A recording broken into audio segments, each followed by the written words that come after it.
Все медработники в сборе, и ФАП на колесах может выдвигаться в путь. Место назначения сегодня – Ляжги. Около 15 минут движения по горному серпантину, и мы прибыли. Желающие обследоваться приходят к ФАПу уже через 5 минут. Первая в списке – Марина Харсиева. Женщина преподает в школе, у здания которой и остановился медпункт. Первым делом врачи записывают данные пациента, а дальше приступают непосредственно к осмотру. Замерить давление, проверить пульс и сатурацию, уровень сахара в крови. Вот перечень процедур на сегодня. Раньше нам приходилось со своего села выезжать, чтобы пройти диспансеризацию. А теперь эта возможность появилась у нас в нашем селе.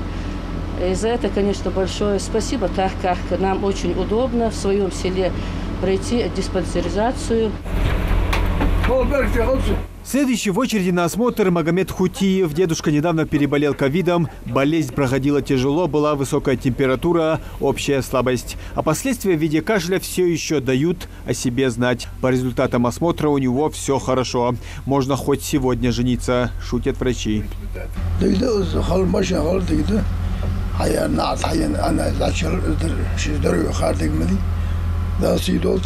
Передвижные ФАПы выделяют для сел, которые находятся в отдаленных районах республики с населением до 100 человек. В Джайрахском районе таких 6. Теперь необходимая медпомощь жителям таких сел приедет на дом. Всего такой ФАП может оказать с десяток услуг. Мы на месте делаем все манипуляции, практически все манипуляции, что делаем в поликлинике. Мы измеряем сахар крови, холестерин смотрим, давление измеряем. У нас есть также пульсометр. Мы насыщение кислорода смотрим больного. Мы также оказываем экстренную помощь в этом ФАПе. У нас есть специальный лаборант, врач-лаборант. Он берет кровь, биохимический анализ крови, общий анализ крови и смотрим показатели на месте же. Также мы делаем тут кардиограмму. Мобильный комплекс создан на базе автобуса ПАЗ. Он может доехать до любого сельского поселения, где есть дорога. Мобильные пункты полностью автономны, в них есть электричество и тепло, что позволяет проводить медицинские процедуры в любое время года. Для этого в автобусе помимо печки и обогревателя есть даже теплый пол. Это поможет не замерзнуть зимой, а для летнего времени имеется кондиционер.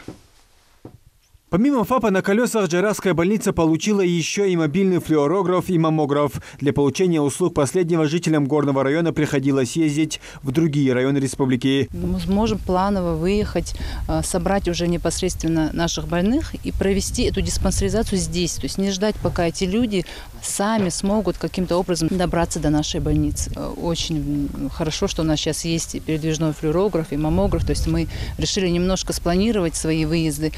Будем сначала собирать людей, да, на эти обследования. Провезем эти машины заранее, то есть проведем все это, потом приедет уже следом на следующий день следующий передвижной ФАП уже со специалистами, то есть уже с рентгенологом, с врачом-терапевтом, хирургом, с педиатром, то есть всех, кого мы можем с собой взять, наших специалистов, в неделю один раз мы решили, что мы будем после того, как они сделали вот эту маммографию, флюорографию, выезжать и уже объяснять людям, назначать какое-то назначение. В этом плане нам сейчас, конечно, я надеюсь, что мы сможем, по крайней мере, вовремя диагностировать такие тяжелые болезни, как там рак молочной железы и так далее.